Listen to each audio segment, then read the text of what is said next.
So, 女士们、先生们，欢迎。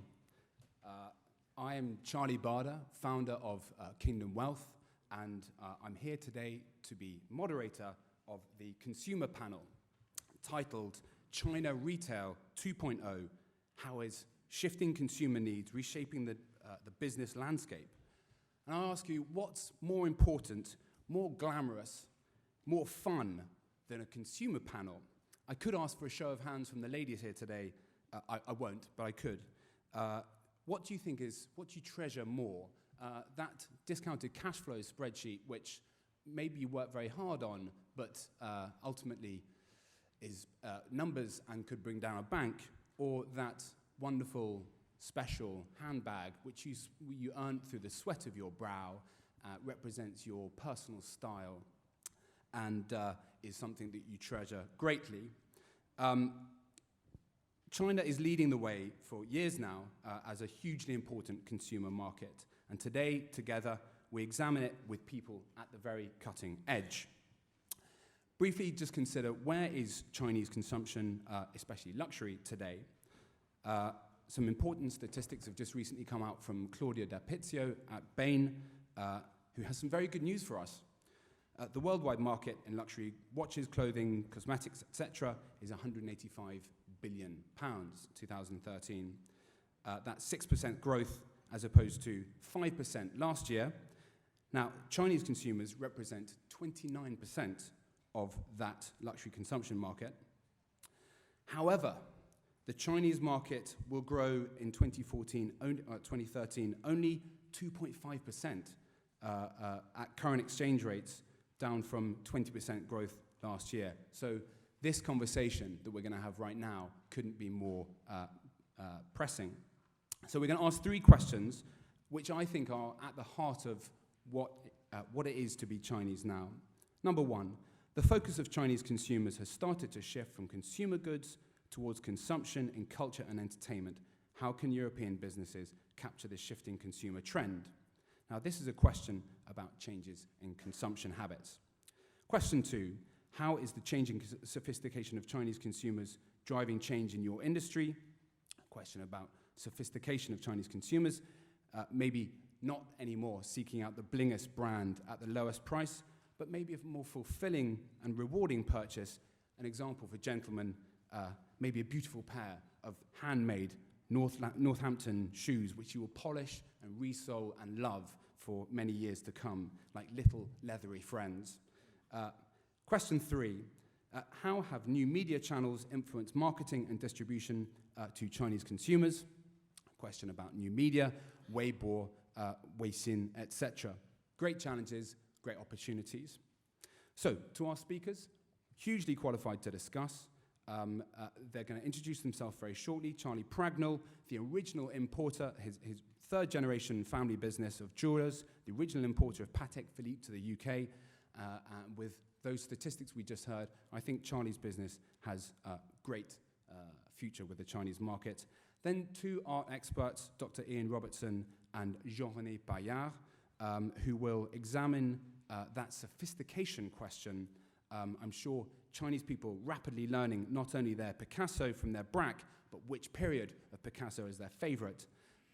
Ning from Made.com, our only Chinese panelist from Foshan, already into his third business with the granddaddy of tech startup entrepreneurs, Brent Hoberman.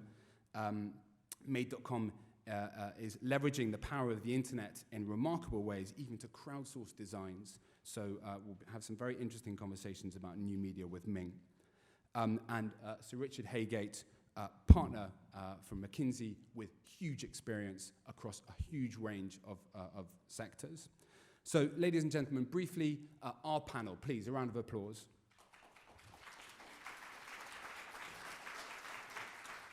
Thank you. So, I'm just going to ask the panel to briefly introduce themselves, starting with myself, Charlie Barder. I founded Kingdom Wealth. We've been working in China since 2009. We published Best of British Luxury, which is a partnership with Hurun Report, which is China's equivalent to Forbes magazine, read by 110,000 very wealthy and influential Chinese. Best of British Luxury promotes top British brands to the China market, and we have clients including the great Burberry and many others. You will see later on various copies of our magazines around. I invite you to have a look and get a sense of the wonder of British luxury. So, panel, can I invite you to introduce yourself? My name is, I am, your position, which company, and what your company does, and the reason you're interested in China. We're trying to keep to a timetable here. Let's start with you, Charlie. Is that working? Hello. Thank you for having me today. Charlie Pragnell's my name, and I am Managing Director of George Pragnell, based in Stratford-upon-Avon. George Pragnell is a family jewellery business, and Stratford-upon-Avon is now, I believe, the second most visited place in the country after London because of Shakespeare. And our business has seen considerable growth in Chinese customers, and it's been a pleasure. My name is Richard Heygate. I was a partner in McKinsey, and I've been an entrepreneur for a long time. Right now I'm leading a new initiative in UK-Chinese relations, the 88 initiative. I see some of you in the room came to our first event, sponsored by Sir Paul Judge. And what we're looking at really is creating a new set of initiatives which based on UK innovation of suitability to China. So we're not just looking at branding, we're looking at all sorts of consumer goods, from healthcare to wine to information technology, which we can adapt as suitable to the mass Chinese market. I think the UK is a cornucopia of these ideas, but they need adaptation. And so we're working with many of the young Chinese networks and entrepreneurs to make that happen. My name is Dr. Ian Robertson. I'm head of our business studies at Sotheby's Institute of Art in London. And my particular interest actually has been for about 12 years now, China and East Asia in general. And obviously, specifically, the world of top-end luxury, I can't even call them goods. Should you call art a good? Top-end luxury art. That sounds an oxymoron. But obviously, you'll be aware that Sotheby's, the auction house, is now beginning to show an interest in conducting auctions in the mainland. And I think it's testimony to the high taste of Chinese consumers that they should choose such an auction house to purchase some wonderful items. Thank you. My name is, does it work? My name is Jean-René Saillard. I know that here you have on channel 1 and 2 English and Chinese. I wish you had French as well to follow me. I'm working for the Fine Art Fund group, which is based in London. It was established 10 years ago. We're investing in works of art ranging from the 15th to the 21st centuries.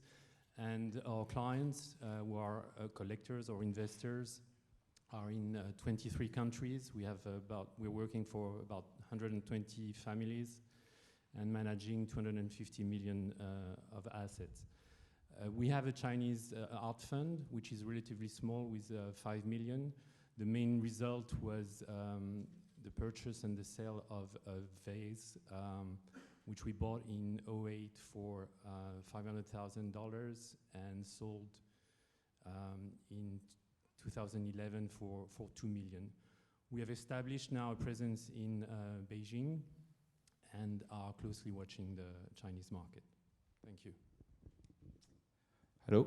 Yeah. So my name is Ning Li. So actually, I came to Europe when I was 16, and for my 16 first years, people used to call me Li Ning. So when I changed to Europe, I decided to change my name according to the European Convention. I'm sure most of you here understand the pain and the joy of the names here. Just one of the many intercultural communications between our wonderful countries. So I'm the CEO and founder of a London-based startup May.com, and May.com is a design-focused internet company that sells design, manufactured, and distribute furniture on exclusively online. So my startup is almost a kind of reflection of my own experience, which means we are a cross-border startup with presence both in London but also in Shanghai. So we have about 120 staff, heavily invested in R&D, design and engineering, and I think we're going to come to that later, but one of the reasons we think we can thrive is in the future is really the innovation and design. Thanks very much, Ning. So we're going to start our first question, and we're going to try and keep it to within the timetable. It's a tight timetable, so bear with us here. Okay, so question one. The focus of Chinese consumers has started to shift from consumer goods towards consumption and culture and entertainment. How can European businesses capture this shifting consumer trend? So a question about changing consumer habits, away perhaps from buying stuff and more towards buying culture. Charlie Pragnell, we'll start with you. You've mentioned the sort of cultural element of your sales environment down in Stratford, the home of Shakespeare, but you are very much selling stuff as well. So what are your thoughts on that? Well, thank you, and I'm glad you said selling, the word selling, because I think one of the barriers to entry that European business has is some sort of cultural embarrassment that has developed over the last few hundred years in Europe about selling. And I believe it's born out of the historical hierarchy of society in Europe and other parts of the world, where monarchy is and aristocracy is at the top, and then we have a landowning class and a professional class, the military, and somewhere down here are the merchants and the business people. And that's been the way of the world for several hundred years. And the Europeans still have this hangover, I believe, of being of not wanting to acknowledge that business people are all salesmen, whether they're selling a service or a good. And I think that is a great barrier. And so one could reinterpret the question that's written down on all of your pieces of paper and translate it in what I would say straightforward terms, in that European business has learned to sell stuff, goods, to the Chinese market, and now it needs to learn to sell entertainment, culture, and services. And I believe the entertainment, culture, and service industry can learn how the goods industry and consumer goods side of the economy has evolved to sell to the Chinese. I believe the same could be imitated and developed in other ways. And obviously the greatest barrier to entry to that is language. So signage, translation, etc. Let's talk culture. We've got two experts on culture selling art. Perhaps we could move on to you, Ian, your thoughts on this question. Well, I mean, I think it's an interesting point, because it took America something like 50 years to emerge from being what we would call in the art world predominantly nouveau riche taste to very high-end luxury connoisseurship. And I think China's trajectory is much quicker. China's moving from Qing dynasty, Falangsai ceramics, very colorful works, which are ubiquitous now on the market, but are extremely highly priced. And they're smoothly moving now, I think, into the what we call classic Chinese scholar literati taste of the Song. And if it ever comes on the market, some of the wonderful Song dynasty landscapes, which you can go and see in the V&A, actually. If you want to see the absolute apogee of Chinese taste, go to the V&A to see that fantastic exhibition of Chinese painting. So I think the short answer is that Chinese taste is very, very quickly becoming extremely sophisticated, not just in the China market, but with regards to luxury items which have been made in the West. So recent sales of local auction houses in Guangzhou, in collaboration with Huaqian, have shown that English silver is particularly desirable. English furniture, French furniture, items which are now extremely reasonably priced and of extremely high quality are becoming the desired goods of discerning Chinese. Now the reason, I think, one last point, the reason this is because, as we all know, art never does an Enron. You never lose everything when you buy a work of art. It always has some residual value. We hope. Well, History demonstrates that to be the case. Interested to hear your views, Jean-René. If we could try and keep it to thinking about the change in habits, are you seeing more Chinese people essentially buying your services? Well, we think that it's still a very early stage for this shift from consumer good to culture goods, and this is a shift which is very much pushed by the government more than the consumer himself. When you look, in fact, in reality, Chinese institutions are struggling to find still a large enough audience, and big museum, for instance, who stage exhibition for 1 month, whereas in Europe, a major exhibition would last, 4 months or even more. So I think I mean, there is definitely a trend, but we're still at a very early stage. And apart from the very top end of the society, there is still a vast majority which is in an education phase for this shift. Ning, when we discussed yesterday, said, well, we don't really sell to China or the Chinese market. Is that correct? So there's not so much you can mention right now? So I'm only half qualified to answer this question, but from my point of view, we can really see one of the reasons the taste, Ian, as you said, is changing so fast. For me, it's really because of Chinese society is so mistrustful of different things for a lot of reasons. And it used to be a time when, a lot of Chinese companies or, fake Western companies would just put a few letters and put the logo Paris or London and set up a shop on the high street somewhere in a major city and pretend they are a Western big brand, because basically Chinese people cannot pronounce the name. Nowadays, because of quite a few scandals that you can read in the press, the Chinese people are extremely skeptical about what is good and what is bad. And that's, for me, one of the reasons the society is changing so fast. And the Chinese tourists, you can all see, all of us today, they would prefer to spend money overseas still today, because they think the goods, the brands here are better than what we can buy in China. And as a result, I think the Chinese people are changing very fast in terms of taste, but also sophistication, because they can now really recognize the good stuff because they have to.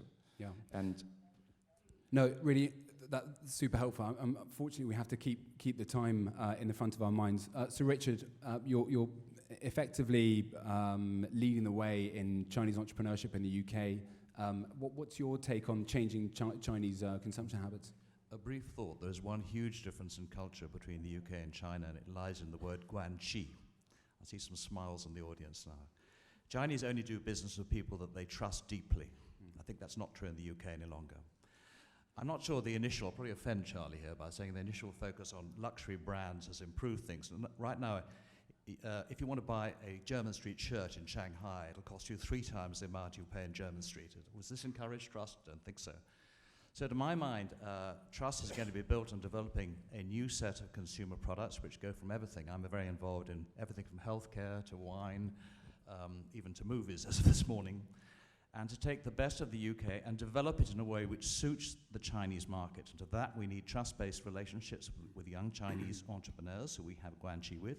But the Chinese consumer is very different. There's a McKinsey study just came out recently which shows Chinese people don't trust brands. And in fact, brand marketing is not unpopular in China. In fact, much more popular is word-of-mouth marketing, a new marketing technique. So I think we have to learn to work with the next generation of young Chinese entrepreneurs, and I think we have to market in a different way, and guanxi is all. I absolutely agree. Very, very interesting points. I think we've actually covered a lot of the questions raised in the sophistication question. So I'm going to move on to the third question, which is how have new media channels influenced marketing and distribution to Chinese consumers? Now, I think this is really a question of how do Western companies access the China market. And Sir Richard's just referred to trust, and Ning has a very specific take on new media. What I'm actually going to start with is Dr. Robertson, because I think when you're selling something as complex and high value as art, which really requires quite a bit of education, the idea of using new media, Weibo, sort of tweeting about the latest Picasso that's going to come to the market, that's not really going to cut it. So what's your take in the art world of educating and bringing on board new clients in your highly complex field? That's a really good question. I mean, we've got to be very, very careful because, as you know, there are fakes in the art world, and authenticating a bowl or a pot or a painting is extremely complex. I think once it's gone through a certain series of channels and checks, and branding does come into this. You know, if you trade through a company which is well respected, the odds of it being anything other than what it pretends to be are lessened. But it's not just a lesson in authentication, it's also a lesson in culture, the broader culture. Why would you spend $26 million on a green bowl, even if it's not chipped? You know, there has to be a particular reason why you would do that, which is probably non-economic. It has to do with lifestyle, it has to do with education, and although it's a little bit like taking coals to Newcastle, teaching the Chinese about their own culture, there is an element of cultural exchange, because in England and in the West in general, we have had 100 years of sinology, which has, to some extent, preserved some of the cultural ingredients of China. And that sharing of information and cross-cultural dialogue is where you start, basically. You can't just sell it as a bowl. You have to sell it as a part of the whole Chinese cultural position. Thank you. Jean-René, you aren't only about selling art, but there's a whole financial product there as well. So there's another layer of complexity. How do you cultivate client relationships, and indeed, does new media play a part in that? Well, not so much the new media, really. I mean, it's really for us a question of networking and referrals of our own clients. I mean, our investors, they're looking for, I mean, they want to diversify their portfolio. They're a bit disappointed with their past experience in other markets.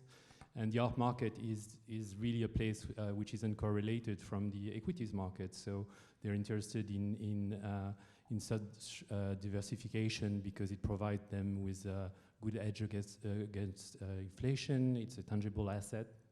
And this is really the driver for people coming to us and investing through one of our funds.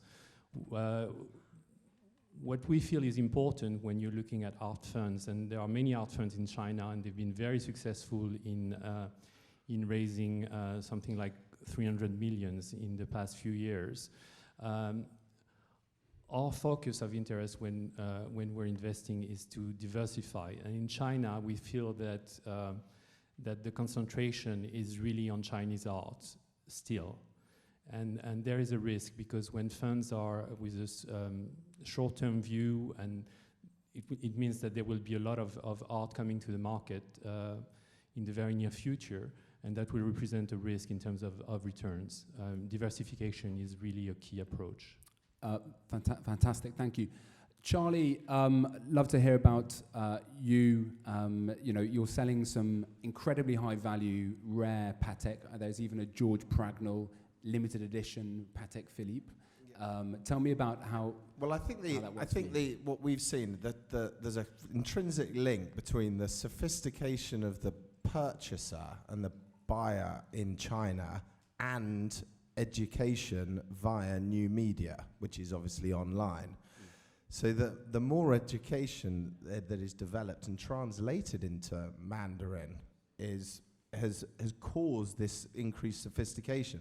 And the increase in sophistication from our point of view is a link with the good or the product with the history or culture which it surrounds. So we've seen a development from Longines in Omega in the watch world through to highly sophisticated complications, which is about Swiss watchmaking up in the mountains. And that now we're into antique jewellery, and antique jewellery shows the history of that particular culture in France or Britain at that time. And it's the link between the cultural history and the goods and that education that's driving this change, I believe. So online, a great platform for you. I'm just going to slightly look at a different angle of this, because I think Sir Richard and Ning will have a very interesting point on this, which is new media as an opportunity to build communities, So Richard has been building a community of Chinese entrepreneurs and entrepreneurs generally through the 88, and Ning uses communities and new media to build communities in a different way. So Richard, what are your thoughts on the power of new media to build communities? Very quickly, because this 5-minute bell is up, I see. Thank you very much. The UK and media has been around since the last war. It's totally brand-driven, telling people what to buy. New media is about something quite different. I do have an entrepreneurial company in this space, and we're working with Twitter and Facebook rather than WeChat at the moment. But it is possible using these techniques to identify 1 in 5 of your customers who will influence the other people. Okay? You can actually build a network amongst your own customers who will influence others, and it is something like 10 times more efficient to market using social media in this way. So my message to China is look at the new techniques, look at your world which believes in word of mouth, forget the UK brands and the mid-agencies, don't pay their huge fees, do it a different way. Thank you. Ning, what are your take?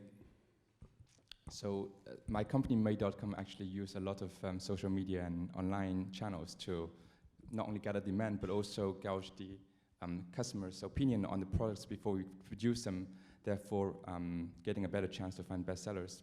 But we see actually the trends shifting in China is much quicker to a certain extent than what's happening in Europe. The other day I called my parents and they said, "Oh, I read your story." I said, "Where?" "On Sina Weibo." And I was, pretty startled. My parents is in their 50 and 60, early 60s, and they were reading Sina Weibo. And I'm sure most of my friends here in Europe of my age, their parents wouldn't use Twitter. Also, you can see the rapid rise of Taobao.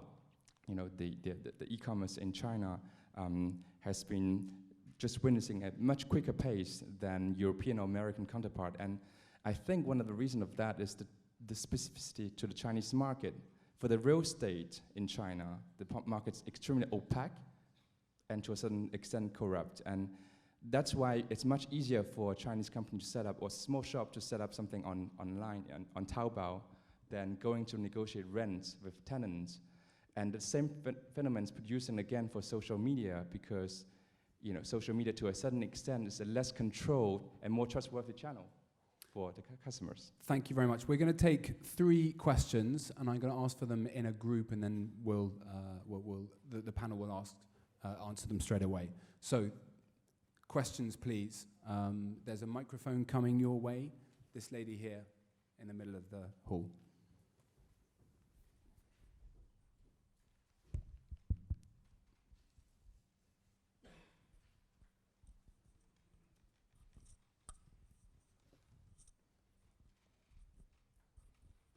Thank you for the wonderful discussion. Chao Li, MBA 2013, and working for Credit Suisse right now. My question is, could you define a bit more, the panel, anyone who's interested, define a bit more what you mean by increasing sophistication of the customers? Because sophistication can be in any sort of way, while what I see from the luxury retail market here is that the Chinese customers are still brand-driven. The difference is now they are much better at distinguishing what is more exclusive, much is more limited edition, and then they go for those. And they come to Europe to shop in Harrods or Selfridges for those limited editions. Whether this is the sophistication you mean, or that there's a more cultural aspect to that. Thank you. Ian. Well, I think the market we're in is homogeneous. Every single good is unique. So there aren't any. There are editions in prints, and that's it. You could argue that ceramics is an edition, but it's that each piece is individual. So it's to do with connoisseurship more than sophistication. So it's the next level beyond sophistication, which is this thing everything that it pretends to be? Because how can it possibly be worth this much money? The one great example is the Guan, which was sold, unfortunately, by Christie's in 2006 for 26 million, and it was chipped, and it was cracked on the inside. So why on earth would that be worth so much? Well, it was worth so much because it was the first time that the Chinese had ever introduced cobalt blue to white porcelain. It was the end of the Yuan dynasty. So it was an incredibly historically and artistically interesting piece. So that's the first level. And the second level is it real? Because there's lots of guans knocking around which are not real. So connoisseurship is the next stage beyond sophistication, and that's the area where I think the Chinese are going to be fantastically good, particularly in brush painting, which is pretty much exclusively a Chinese domain. Can I interlude just one? I think also it's the reason for buying an article, because is the reason to show wealth, is the reason to enjoy the culture that article represents, and I think it's the motivations for buying, and taking a bit of history is a more sophisticated way of buying than buying something to show off. I think that's a short answer. Any more questions, please? At the front here, Wilfred, just here. Thank you very much. Good morning. My name is Bian Yi and come from University College London. And I have a general question which is open for all panelists. Now, we know that with the shifting Chinese consumption pattern, there's more and more high-end Chinese consumers who are pursuing the unique and private design goods and shopping experience. So my question is that have you thought about provide such private design product in your company, and what do you see the opportunity for those entrepreneurs, startups who want to enter this new business field? Thank you. I'm going to put that to Ning, because you have a design business, and I think there are issues about mass replication and intellectual property and that type of thing. Maybe you have some ideas on that. That's totally correct. So so funny enough, as a Chinese businessman, I have not started to sell in China, and my company is now actually deciding to expand to Europe. So our first market was the UK, where we started about 3 years ago. This year we have decided to expand to France, but also Italy. And we did look into the Chinese market and think, wow, what an amazing and rapidly growing market. But one of the reasons we haven't decided to go and sell our designs into China is that we know that when you want to tackle this market, you have to do it in a very serious way. And the first mover in China is not necessarily a good position to be because of the intellectual property protection issues. As soon as you launch all your designs on the market, you can be sure that tomorrow, and you'll be amazed how quickly they do it.